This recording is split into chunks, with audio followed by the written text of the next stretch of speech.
मैंने बहुत सारे लोगों को कैबिनेट चूजिंग के दौरान देखा है कि यहाँ पे वो लोग जो है सिर्फ और सिर्फ RGB कैबिनेट्स और RGB कंपोनेंट्स के लिए कैबिनेट का जो एक्चुअल बिल्ड क्वालिटी है और जो बिल्ड मटेरियल है उसमें जो काफ़ी ज़्यादा यहाँ पे कॉम्प्रोमाइज़ कर देते हैं। और जो RGB कैबिनेट्स आते हैं वो यहाँ पे काफ़ी ज़्यादा चीप में आता है, बट वहाँ पे आपको RGB तो भर भर के मिलता है, लाइक हर जगह RGB मिलता है, बट उसका जो एक्चुअल बिल्ड क्वालिटी होता है, बिल्ड मटेरियल होता है और जो एयर फ्लो वगैरह होता है वो उतना ज़्यादा बेटर नहीं होता है, राइट। तो आज की इस वीडियो में हमारे पास एक ऐसा गेमिंग कैबिनेट है जो कि लुक्स वाइज तो काफ़ी ज़्यादा ब्यूटीफुल है। I mean one of the beautiful cabinet I have ever seen. And साथ साथ इसमें आपको जो फैंस का जो एयर फ्लो है एंड जो इसका बिल्ड मटेरियल है वो भी यहाँ पे काफ़ी बढ़िया देखने को मिल जाता है। व्हाट्सअप गाइस, खुशहाल है, यू वाचिंग मिनरटेक्टिप्स। और गाइस आज की इस वीडियो में हम लोग रिव्यू करने वाले हैं NZXT की तरफ से आने वाला NZXT H510 white. Let's go.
Okay, I hope you enjoyed the B-roll, right? So let's start with the price. Well, NZXT H510 एक लौता ऐसा कैबिनेट है जो कि लुक्स वाइज काफ़ी ज़्यादा खतरनाक है और उस हिसाब से इसका प्राइस भी काफ़ी ज़्यादा कम है अगर आप दूसरे ब्रांड से कंपेयर करोगे तो। NZXT H510 आपको Amazon में देखने को मिल जाएगा अराउंड 6,800 रुपीज़ का, पर बोथ ब्लैक एंड वाइट, तो आप अपने पसंद के हिसाब से अपना कलर को चूज़ कर सकते हो क्योंकि यहाँ पे आपको डिफरेंट कलर के लिए यहाँ पे आपको डिफरेंट चार्ज नहीं किया जाता है। तो वीडियो के एंड में अगर आपको ये वाला कैबिनेट खरीदना है तो इसका बेस्ट बाय लिंक आपको नीचे डिस्क्रिप्शन में देखने को मिल जाएगा, वहाँ से आकर आप ये वाला कैबिनेट को डायरेक्टली परचेस कर सकते हो, साथ ही साथ हमारे चैनल को सपोर्ट भी कर सकते हो। अनबॉक्सिंग की बात करते तो मैंने एक पूरा अनबॉक्सिंग वीडियो अपने चैनल में डाल रखा है, तो उसका लिंक आपको ऊपर आई बटन में मिल जाएगा, वहाँ से चेक कर लेना। अब बात करते हैं डिज़ाइन और बिल्ड क्वालिटी की, तो इसका डिज़ाइन जो है बहुत ही ज़्यादा अट्रैक्टिव है उनके लिए जिनको एक मिनिमल सेटअप बिल्ड करना है, जिनको ज़्यादा RGB पसंद नहीं है बल्कि एक सिंपल मिनिमल सेटअप चाहिए, उनके लिए आई थिंक इससे बेटर केस इस प्राइस रेंज में नहीं मिलने वाला है। हालांकि इसमें आप जो बाद में जाके RGB कंपोनेंट्स को लगा सकते हो आराम से, जो कि देखने में बहुत ही ज़्यादा बड़ी लगता है। एंड ट्रस्ट में मैंने इसमें काफ़ी सारे RGB कंपोनेंट्स लगाए हैं and it looks absolutely amazing. But ये कैबिनेट दो वेरिएंट में आता है, एक है वाइट और एक है ब्लैक। मेरे पास जो वेरिएंट है वो है वाइट वेरिएंट बिकॉज मुझे जो है वाइट कलर बहुत ज़्यादा पसंद आता है and to be honest NZXT H510 white में बहुत ज़्यादा अट्रैक्टिव लगता है। Again this can vary person to person, तो मे बी आपको ब्लैक वाला वर्जन भी बहुत ज़्यादा पसंद आ सकता है बिकॉज उसमें जो है NZXT का जो केबल हाइडिंग बार है वो यहाँ पे रेड कलर में दिया हुआ रहता है, तो वो भी देखने में काफ़ी ज़्यादा अट्रैक्टिव लगता है। अब ये जो पूरा का पूरा कैबिनेट है ना वो एकदम मैट फिनिश में आता है, यहाँ पे ग्लॉसी पैनल या फिर ग्लॉसी चीज़ों का यहाँ पे यूज़ नहीं करा गया है। यहाँ पे जो पूरा का पूरा ये कैबिनेट है, इसका जो बॉडी है, जिसका जो ओवरऑल जो डिज़ाइन है वो यहाँ पे मैट फिनिश में दिया गया है, जो कि लुक्स वाइज काफ़ी ज़्यादा प्रीमियम लगता है एंड इसमें जो है ज़्यादातर यहाँ पे लाइट रिफ्लेक्ट नहीं करता है, तो which is a big plus matte finish body का एंड देखने में भी बहुत ही ज़्यादा ऑसम लगता है। अब ये एक टोटली क्यूब टाइप का क्लोज शाउट केस है जहाँ सामने में यहाँ पे आपको पूरा क्लीन क्लोज शाउट देखने को मिल जाता है एंड नीचे की तरफ एकदम स्लाइट सा टेक्सचर में यहाँ पे आपको NZXT लिखा देखने को मिल जाता है and my God it looks really sexy.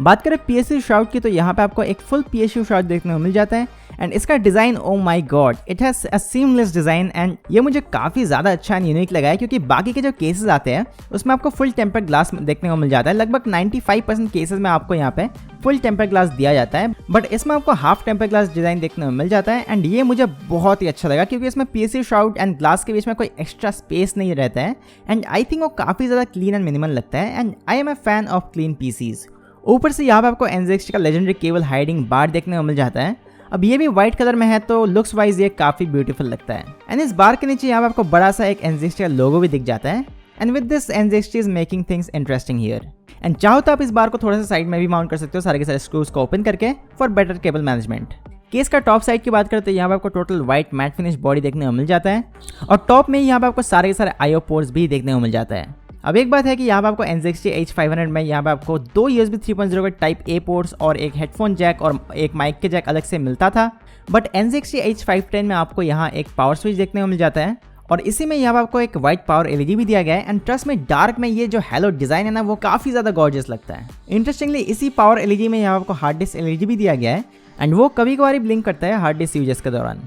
इसी के साइड में यहाँ आपको एक USB 3.1 Gen 1 का पोर्ट मिल जाता है, एक टाइप C 3.1 Gen 2 का पोर्ट भी दिया गया है जहाँ पे आप जो कोई भी टाइप C डिवाइस कनेक्ट कर सकते हो। मे बी आपका VR device type C support करता है या फिर आपका स्मार्टफोन जो कि टाइप C पोर्ट को सपोर्ट करता है या फिर जो कोई भी डिवाइसेस है जो कि टाइप C सपोर्ट करता है। जैसे कि आपको पता ही है कि अभी टाइप C का ही ज़माना है, तो इसमें आपको एक टाइप C पोर्ट भी दिया गया है, वो भी 7,000 रुपये का प्राइस रेंज में, which is really appreciated because अगर आपके पास कोई टाइप C पोर्ट होता है तो यहाँ पे कई बार यहाँ पे आपका जो मदरबोर्ड का जो टाइप C हेयर होता है वो यहाँ पे पीछे रहता है और आपको यहाँ पे सामने की तरफ टाइप C पोर्ट में कनेक्ट करना होता है। तो इस केस में यहाँ आपको सामने की तरफ टाइप C पोर्ट देखने को मिल जाता है, वो भी Gen 2 का type C port. And lastly यहाँ आपको एक 3.5 mm का कॉम्बाइंड हेडफोन जैक भी मिल जाता है जिसमें आप जो अपने मोबाइल के जो ईयरफोन्स होते हैं उसको बिना स्पीकर के डायरेक्टली इसमें कनेक्ट कर सकते हो और उस सिचुएशन में यहाँ पे आपका जो ईयरफोन का माइक और जो ऑडियो है दोनों यहाँ पे बहुत अच्छी तरीके से काम करेगा। But don't worry, PC headphone के लिए यहाँ पे आपको एक स्पीकर भी इंक्लूडेड किया गया है बॉक्स में।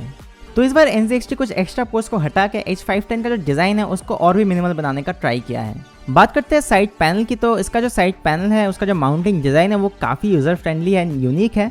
और यहीं पे एयर फ्लो के लिए एक लार्ज वेंटिलेशन दिया गया है फ्रंट इनटेक के लिए। सिर्फ यही नहीं, यहाँ पे आपको फ्रंट का जो नीचे का साइड है वहाँ पे भी वेंट्स दिया गया है एयर इनटेक के लिए एंड दोनों में ही यहाँ पे आपको काफ़ी अच्छे क्वालिटी का डस्ट फिल्टर भी देखने को मिल जाता है, वो भी टोटली रिमूवेबल है। तो यहाँ पे अगर आप चाहते हो तो इसको जो डिसमाउंट कर सकते हो और आराम से क्लीन करके वापस लगा सकते हो। लेफ्ट में जैसे कि आपको बताइए कि यहाँ पे आपको एक थिक हाफ टेम्पर ग्लास दिया गया है with a single screw mount for better convenience. PSU short का टॉप में भी यहाँ पे आपको बिग वेंटिलेशन दिया गया है फॉर बेटर एयर फ्लो। तो इसमें अगर आप 2 GPUs माउंट करोगे तो उस सिचुएशन में यहाँ पे ये सारे जो वेंटिलेशन है वो काफ़ी ज़्यादा काम आएगा। और इसमें आपको PSU में भी काफ़ी अच्छी खासी क्वालिटी का डस्ट फिल्टर दिया गया है, तो अगर आप चाहते हो तो इसको निकाल सकते हो, निकाल के क्लीन करके वापस से लगा सकते हो। बिल्ड क्वालिटी की बात करते हो आई गेस NZXT जो बिल्ड क्वालिटी है उससे रिलेटेड कोई भी डाउट नहीं होना चाहिए because it is a premium case and इसका वेट है around 6.8 kgs alone with full metal build. चाहे आप टॉप की बात कर रहे हो या फिर आप फ्रंट की बात कर रहे हो या फिर PSU शाउट की बात कर रहे हो, this are all metal build and आप टच करके ही समझ सकते हो कि इसका जो बिल्ड क्वालिटी है वो कितना सॉलिड एंड प्रीमियम है। फैन माउंट्स की बात करें तो आप NZXT H510 में टोटल 4 फैंस को माउंट कर सकते हो।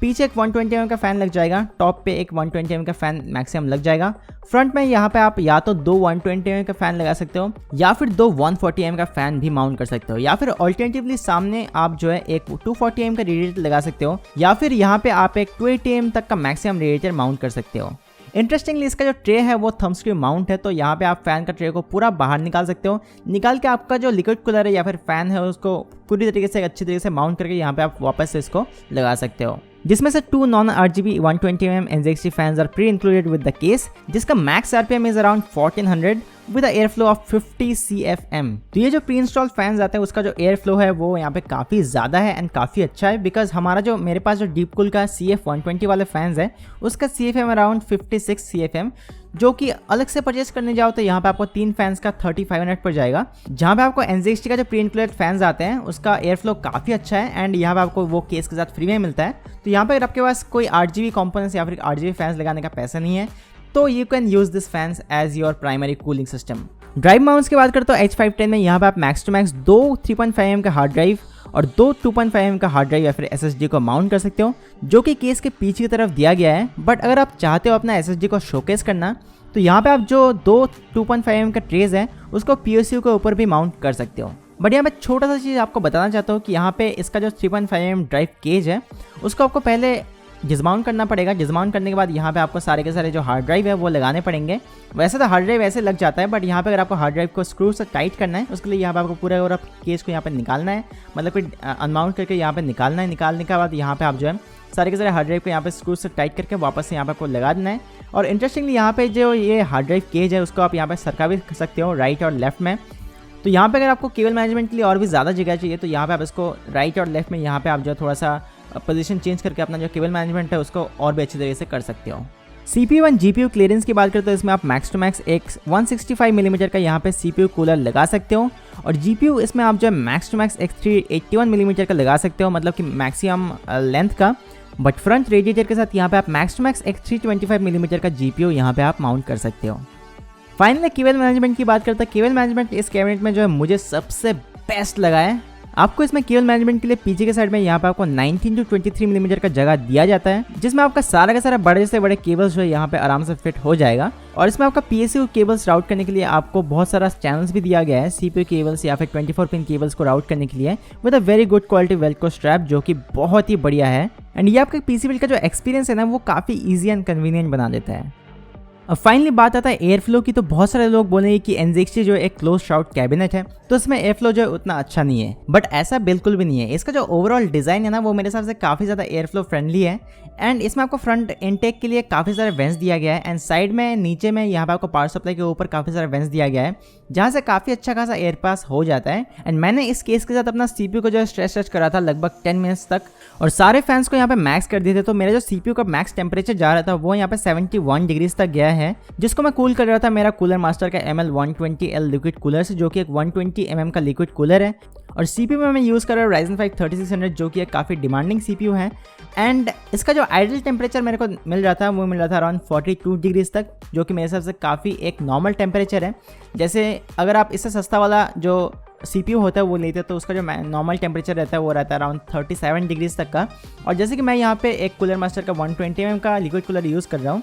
तो यहाँ पे मेरा जो आइडल टेम्परेचर दिखा रहा था वो यहाँ पे 42 डिग्रीज तक का दिखा रहा था, जो कि एकदम नॉर्मल है, क्योंकि मैं यहाँ पे कूलर मास्टर का 120 mm का लिक्विड कूलर यूज़ कर रहा था, साथ ही में मैं यूज़ कर रहा था Ryzen 5 3600। तो यहाँ पे मेरे हिसाब से इस केस में यहाँ पे आपको जो एयर फ्लो है उससे रिलेटेड कोई भी प्रॉब्लम नहीं होनी चाहिए, और मुझे तो नहीं हुआ है। आप इस केस के साथ हाई एंड CPUs को भी बहुत ही आराम से इंस्टॉल कर सकते हो, बट ध्यान रहे आपका जो लिक्विड कूलिंग सिस्टम है या फिर जो भी कूलिंग सिस्टम है वो सही हो। बाकी इसमें अगर आपको एक डिटेल एयर फ्लो टेस्ट देखना है तो आप मेरे को नीचे कमेंट सेक्शन में बता सकते हो, मैं ट्राई करूँगा कि वो बहुत जल्द से जल्द हमारे चैनल में यहाँ पे पब्लिश करने का। बाकी ये वाला जो कैबिनेट है ये आपको 6800 रुपये में बहुत ही बढ़िया लुक्स एंड फीचर ऑफर करता है। इसके साथ अगर आप 3000 रुपये और लगा दोगे तो यहाँ पे आपको आई वाला वर्जन देखने को मिल जाएगा, जिसमें आपको जो एक NZXT का स्मार्ट डिवाइस देखने को मिल जाता है एक्स्ट्रा, और यहाँ पे आपको 2 ARGB स्ट्रिप भी देखने को मिल जाता है उसमें प्री इंस्टॉल्ड, और एक वर्टिकल GPU माउंट भी उसमें आपको मिल जाता है, जो कि आपका NZXT का H510 देखने को नहीं मिलता है। And these are all under 3000 rupees, जिसको आप अलग से लेने जाओगे तो यहाँ पे आपको डबल प्राइस पे करना पड़ेगा। तो अभी आप अपने हिसाब से यहाँ पे आप जो H510 या फिर H510i को यहाँ पे चूज़ कर सकते हो। मैंने आपको इस वाला जो कैबिनेट है इसका सारे के सारे फीचर्स बता दिया है, इसको कैसे यूज़ करते हैं, कैसा इसका quality and all that stuff मैंने आपको बता दिया है। So that was finish video guys. I hope कि आपको ये वाला वीडियो पसंद है, और अगर आपको ये वाला वीडियो पसंद है तो प्लीज़ वीडियो को लाइक करना। चैनल पर नए होते यार क्या कर रहे हो, इस चैनल को अभी सब्सक्राइब कर दो, क्योंकि हम लोग इस तरीके का कंटेंट हमेशा लेके आते रहते हैं। And I will catch you guys in the next one.